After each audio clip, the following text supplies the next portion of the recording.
Hi everybody, this is Rose of Sharon, and I'm back again with another series review. I just recently watched Three Pines, which is on the Prime Network, and I was unfamiliar with this series, but back when my mom was alive, she was positively obsessed with things like Law and Order, Criminal Minds, Law and Order Special Victims Unit, any mystery program that she could just get herself lost in was her absolute favorite genre to escape to, I think. And had she not been an RN, I think my mother would have made a pristine PI. She would have been perfect.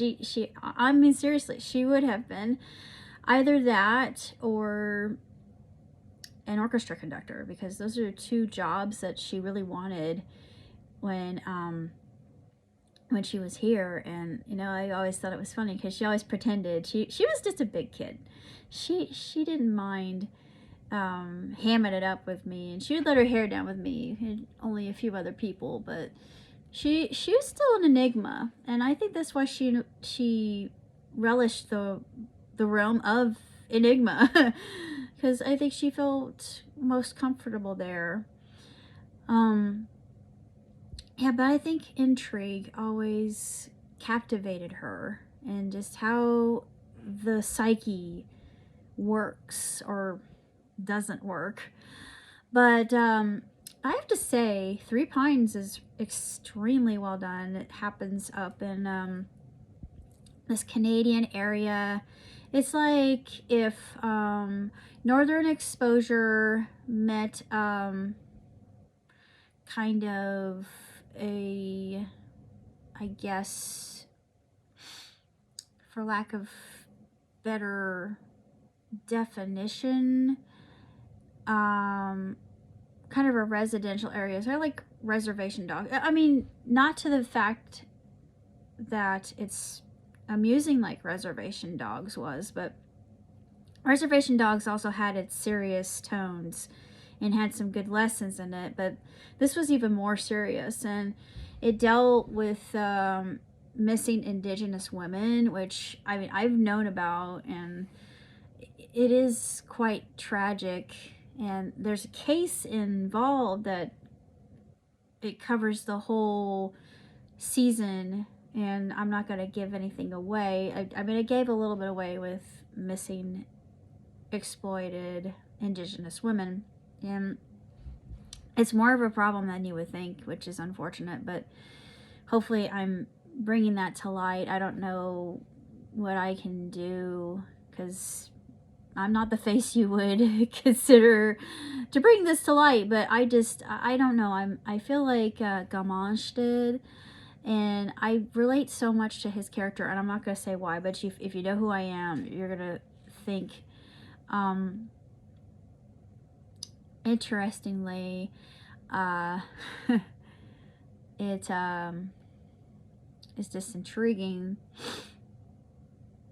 and sad and tragic, and I'm hoping that a little bit of advocacy will help this become less of an issue, because to be clear and to be frank, I don't know what I can do, but at least I can be a voice for those who have no voice. And I think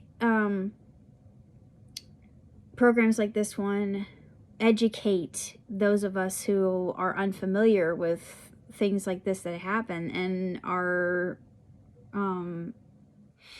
unfortunately out in this corrupt world we live in. But there are people like Gamanche, and I like to think of myself as one of those people that try to help others as much as I possibly can. And there's a lot of symbolism within Three Pines, within the Three Pines themselves, and messengers of spirit are used quite a bit in this, which I absolutely love because I believe in that. And then there was an Ojibwe legend that is told in the last episode of season 1. And oddly, I knew the myth, and I thought, I know this one, and I'm not even native, so it was crazy. I thought, how the heck do I know this myth? And that's not the only one I know. The other one I know is the two wolves, and I'm sure a lot of you who aren't even native are very familiar with the two wolves. But this is a perfect little fable or parable, especially at this time of the year with pines. And yeah, pines are very symbolic in this series, and they play a key role, and I'm not going to say why, but it plays a very crucial part in solving the case, so to say, with another case that is involved. And yeah, I mean, this is really well written. It's really well directed. Alfred Molina, I absolutely adore him. He's very handsome, and yeah, I'm sorry, my heart is enthralled. And yeah, I won't go into that. I love Alfred Molina as an actor, and him playing Inspector Gamache in Parfait, as far as I'm concerned. And I noticed I'm got an ear for language.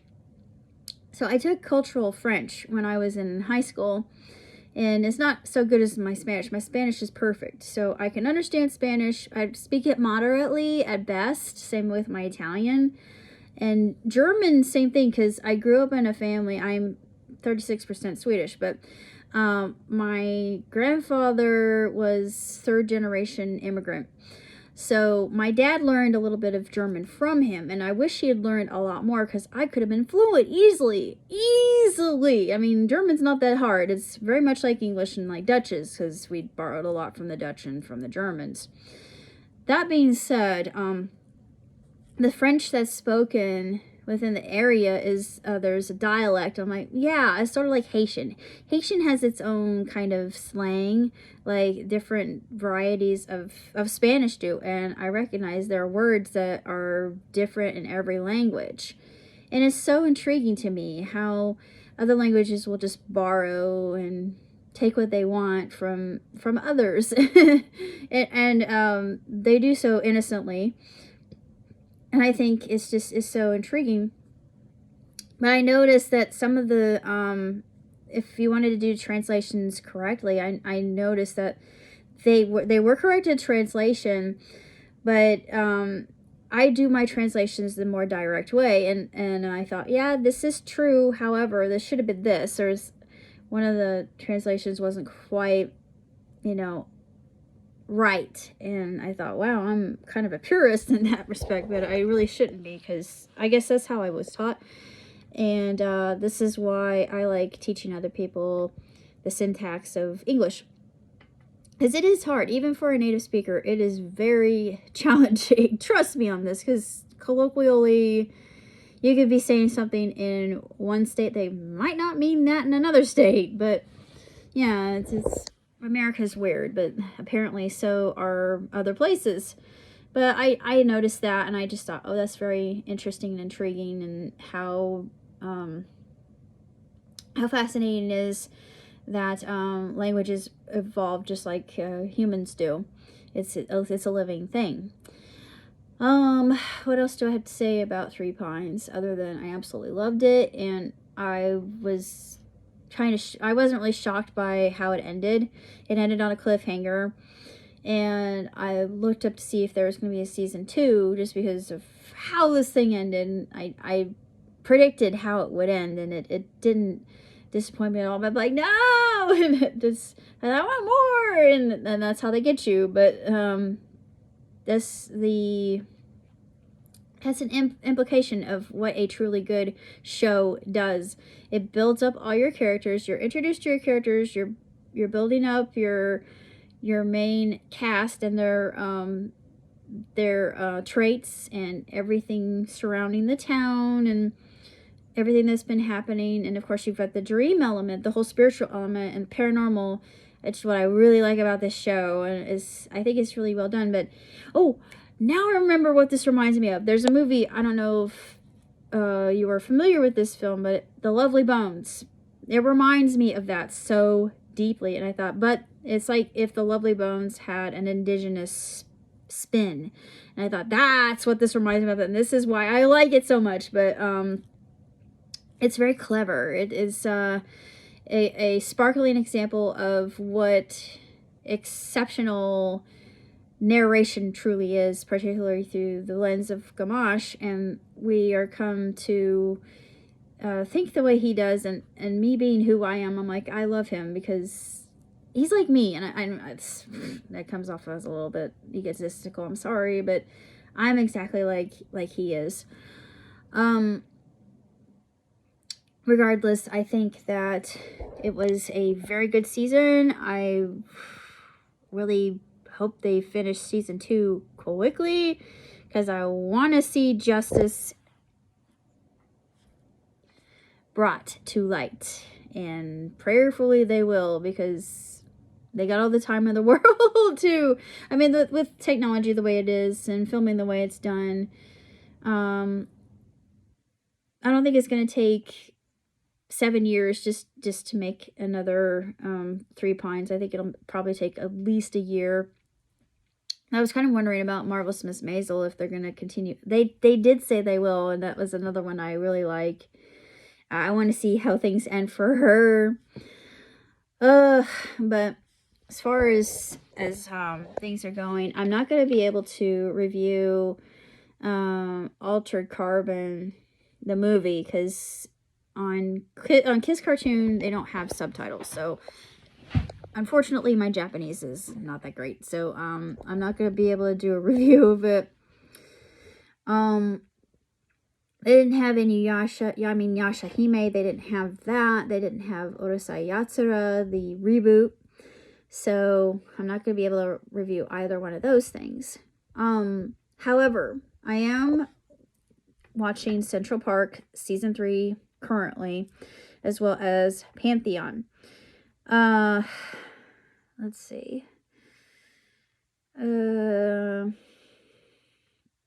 I wanted to watch the rest of Fire Force, because they didn't do the whole season on VRV. So I'm going to watch what I can and do a review of it. Sorry I can't do the whole thing, so it's going to be fragmented for what I know.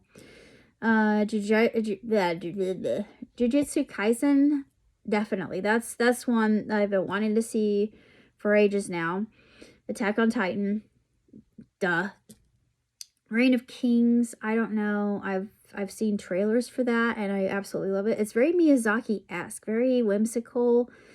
Storytelling is so similar. It reminds me of how he builds worlds and how he creates his characters. And yeah, I like the main character in this one. It's this very stout of stature prince who can't fight to save his life, but dodges so unbelievably well, and that actually proves to be a strength of his rather than, direct attack. And that was the first episode. I thought, oh my god, I already love this. So, because it's medieval, and I'm all about Renaissance kind of worlds, medieval worlds, as they interest me.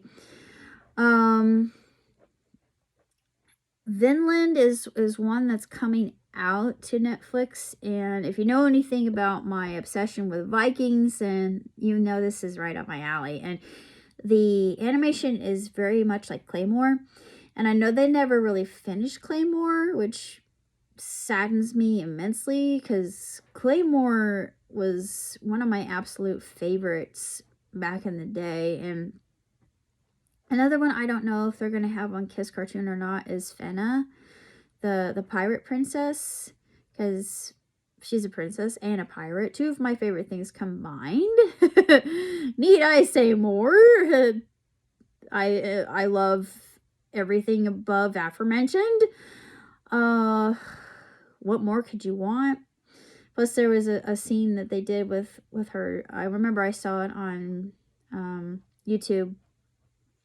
And it was her performing this dance. I don't know the context, but the dance was just gorgeous.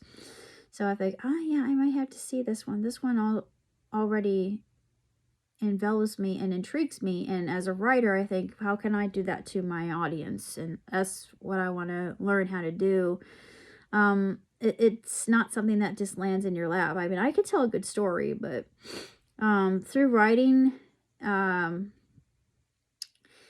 yeah, it's just got to hit the right kind of tone with your reader, and then you had to find an audience, and the audience is the hard part. But I did that one time when my short story Radio Paranormal has published or gotten sold a few times, and people have bought things from my Kindle.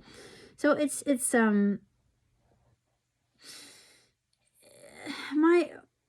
my goal to be a bestseller is it's gonna happen one of these days. I mean, I don't think it'll happen immediately, but at least it's a humble goal. It's a noble goal. I'm not doing it for myself. I'm doing it because I want people to be inspired, and if they want to take up the pen and become authors themselves, and I highly encourage that, because it's fun to be an author. Because I just find inspiration in so many things. I've never had writer's block, so I consider myself very fortunate in that regard. What more can I say? It's Christmas Eve. I'm looking forward to Christmas. It's going to be another quiet Christmas. I am praying that next year will be a little bit less lonely. And even if it's not, I'm not going to be downtrodden because of it, because I figured that if love is ever going to occur in my life, that God knows better than I do, and I trust his judgment versus mine, because it's like my surrogate brother says, like, your track record with men has been deplorable. I said, yeah, I know, and it's not my fault, and really it's not. I just made bad judgment calls, and I didn't see the red flags, and I could always beat myself up for that, but what's the point? I learned my lesson, and I'm dealing with anxious avoidance and abandonment. So those two things combined are very difficult to navigate, but I feel that they are preparing me, and I'm healing through that. So it's going to give me a platform to work with. And granted, I'm never going to heal from that entirely. That's just a part of my makeup. That's been there ever since I was a little girl. Through no fault of my own, honestly. I haven't talked about this in great length, but I know now why, and I'm not really going to delve into that because you don't want to be bored by gory details of my past. I just want to focus on the present. The present is most important. That's what it's all about. The present. Haha. See what I did there? But really, the season is not really about actually not presence, but presence. The presence of God, the presence of Jesus. I know people are probably going to get on me. It's like, hey, you Bible thumping. Yeah, no, I'm not really a Bible thumper, but I believe that Jesus is the Christ. He came to die for our sins. I've been delivered. God knows I'm still a sinner, and yeah, I've asked for forgiveness, and I will always make mistakes, but we're all human. But that's what the season is about. The season is about Jesus, even though, yeah, it's technically we don't really know when his birthday was, but it's all because the Holy Roman Church didn't care for Saturnalia. And yeah, I actually find peace in pagan ritual too, because, you know, they respected spirit. They did. So I'm not saying that's wrong either. There's a place for everybody. This is the true meaning of Christmas. There's a place for everyone. Everybody's welcome. God loves you no matter what. And I know it's appropriate to remember that this time of the year may be more difficult for others than most, and I come from experience in saying that. But Christmas in itself is about hope. And I feel optimistic. I really do. And I wish all of you, even if you're having a quiet Christmas like mine, which is totally okay, No matter what society says or what lessons or what messages society keeps throwing in your face and trying to convince you otherwise. No. However you celebrate it, whatever you celebrate is your choice. I respect that. And I also love to spread goodwill and goodwill, kindness, compassion. These things never go out of style. And that's what Jesus wants. That's what he wants of all of us. But that's honestly all I have to say. So Merry Christmas to you and yours. Happy Hanukkah. Happy Kwanzaa. Peaceful Ramadan. Happy Boxing Day. Whatever you celebrate. Solstice. It doesn't matter. And I know I've said this before, so it's probably sounding like I'm a broken record. But even if it's a small, quiet Christmas, that's completely fine. I know that this year, despite its roller coaster run around, has been blessed, and mine has been blessed. So I pray that yours will also be blessed. I pray this coming year will be one full of happiness, laughter, good health, and plenty of blessings. And I'm sure it will be, even despite the economic turmoil that we're in. It doesn't matter. Money is fleeting. The money doesn't equal happiness. It just doesn't. The true happiness that we gain is knowing where we're going, because this is temporary. Just so that we lift each other up. If anything I learned from this year, it's sticking together as a construct and knowing that no matter what, we got each other's back, even though we might be far from each other. It's all about community. That's the most important. And that's where I find my hope, honestly, through extended family and through my faith and through my humor and through things like this. And I don't know where the road will lead, but I do know that I have a lot of things to share with you as my gardeners. So I look forward to that, and that's what gives me motivation, honestly, to continue and stay on that narrow path. As crazy as it sounds, it's like, why don't you take the wide gate? No, forget the wide gate. Wide gate can shut itself as far as I'm concerned. I'm taking the narrow path. It's like oh, yeah. Well, I decided that a long time ago. I'm gonna continue, even though sometimes that narrow path could be a little bit challenging. But in the end, it's worth it. It's the road less traveled by, so to say. But that's all I gotta say. So, happiest of holidays to everybody. Until next time. Live long, prosper. Ciao, tutti.